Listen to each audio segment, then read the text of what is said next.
Qozog'iston Davlat bexatarlik komiteti Qozog'istonga qochib chiqib siyosiy panohlik so'ragan 2 nafar qozoq siyosiy panohlik iltijosini Xitoyga qaytarib berganligini e'lon qilgan.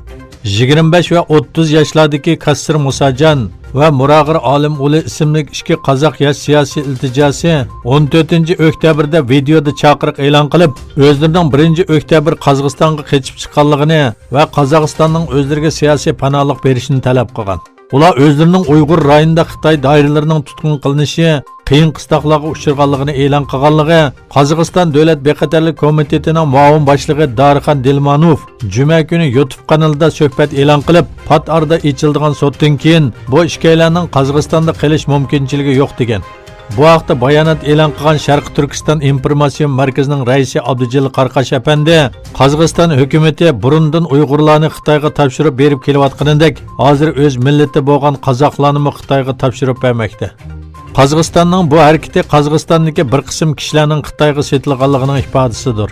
Bu Turk dunyosi uchun bir nomus. Qozog'iston hukumatini bu xil nomuslik ishdan voz kechishga chaqiraman dedi. O yana Qozog'iston hukumatining 1999-yili 3 nafar Uyg'urni zolim Xitoyga topshirib berib, o'limiga sabab bo'lganligini tilga oldi.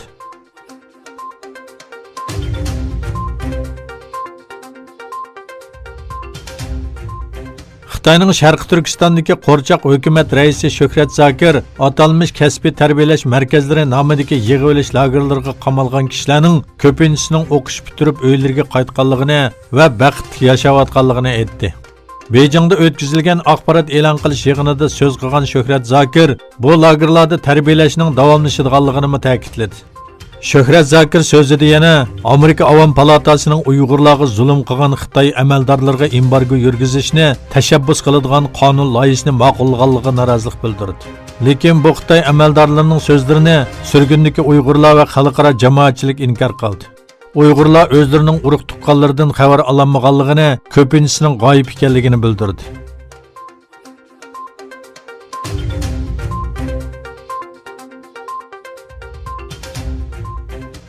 Xitoyning Sharqi Turkistonda millionlagan Uyg'urlarni qamagan yig'ilish lagerlari haqida 24 betlik maxfiy hujjatni dunyoga oshkorlagan Uyg'ur ayol o'lim tahdidiga uchirdi.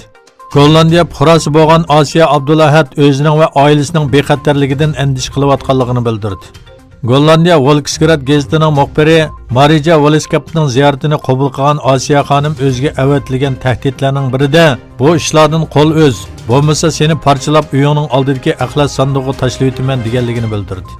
Qil ustida turayotganligini aytgan 46 yoshlik Osiya xonim qo'g'dilishga ehtiyojim bor dedi va Gollandiya doiralaridan yordam so'radi.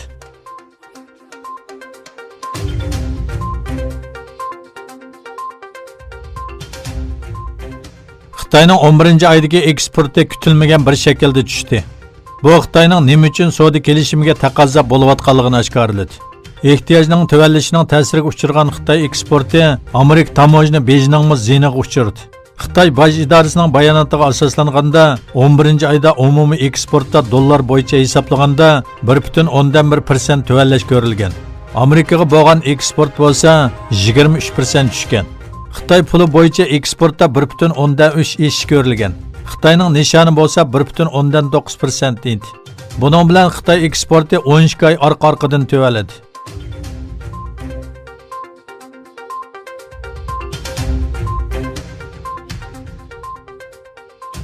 Amerika Tashqi ishlar ministrligi Venezuela davlat raisi Maduroga yaqin bo'lgan 2 nafar amaldorni embargo tizimligiga kirgizdi. Amerika Tashqi ishlar ministrligi e'lon qilgan bayonotda Venezuela ko'chmanlar idorasining bosh mudiri Gustavo Adolfo Gil bilan Joan Padron ismli ikki amaldorning pasport ishlarida pora yeganligi bildirildi. Bayonot yana o'zini vaqtli davlat raisi deb e'lon qilgan parlament raisi Juan Guaido'ni qo'llaydiganligi ta'kidlandi.